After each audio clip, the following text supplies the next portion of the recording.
நான் வந்து first GV Prakash சார்கிட்ட ஒர்க் பண்ணேன். ம். Music director, hero GV Prakash சார்கிட்ட ஒர்க் பண்ணேன் 3 வருஷமா.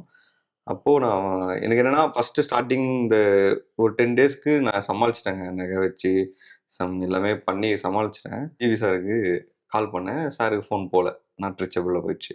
சரி ஓகே அப்படின்னு சொல்லிட்டு வாட்ஸ்அப் கால் பண்ணேன். வாட்ஸ்அப் கால் பண்ண உடனே கட் பண்ணிட்டாரு கால். கட் பண்ணிட்டு டெக்ஸ்ட் பண்ணாரு. "டேய் இந்த மாரி நான் துபாய்ல இருக்கேன். என்ன விஷயம் சொல்லு" அப்படின்னாரு. "இல்லண்ணா இந்த மாரி ஆயிடுச்சு. என் ஒய்ஃப் இன்னும் ரொம்ப கிரிட்டிகலா இருக்காங்க. ராமச்சந்திரன்ல அட்மிட் பண்ணியிருக்காங்க. நான் ஐடி கிடி எல்லாமே அனுப்புறேண்ணா." அவன் பண்ணானா, "ஏன்டா என்னடா ஆச்சு? நல்லா தானே இருந்தாங்க." ஏன்னா இவங்களும் இன்டர்வியூ பண்ணியிருக்காங்க அவங்கள. ஓகே. ஜிவி சார் எங்க பிஃபோர் மேரேஜ். மேரேஜ். சரி என்னால முடிஞ்ச நான் ஹெல்ப் பண்றேன். மீதி நான் சென்னை வந்துட்டு உங்களுக்கு ஃபோன் பண்றேன்.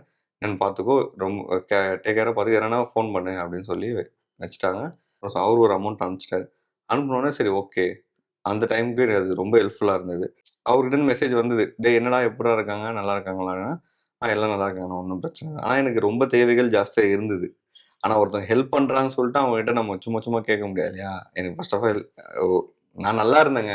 ம். அதனால யார்ட்டயும் ஹெல்ப் கேட்கறதுக்கு எனக்கு பிடிக்காதனால, சரி ஆனா அவரு என்கிட்ட ஓப்பனா தான் இருப்பாரு.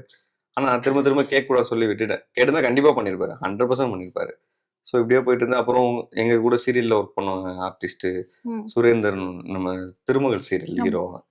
அவன் வந்து ரொம்ப க்ளோஸ். ஃபேமிலில நான் ஒருத்த மாரி. ஸோ அவன் வந்துட்டு அவன் வந்து ஒரே அழுது சொன்னான் இந்த மாரி எனக்கு என்னால முடிஞ்சது ஹெல்ப் பண்ணிட்டேன். நான் சொன்னேன், "நீ ஹெல்ப்லாம் தேவையில்ல. நீ வந்து கூட இருக்கிறதே போதும்டா." அவன் கிட்டத்தட்ட ஒரு 10 நாள் இருந்தான் ஹாஸ்பிட்டல்ல என் கூடயே. ம். வருவான், அவன் ஷூட் முடிச்சுட்டு நேரா வந்துருவான் ஹாஸ்பிட்டலுக்கு.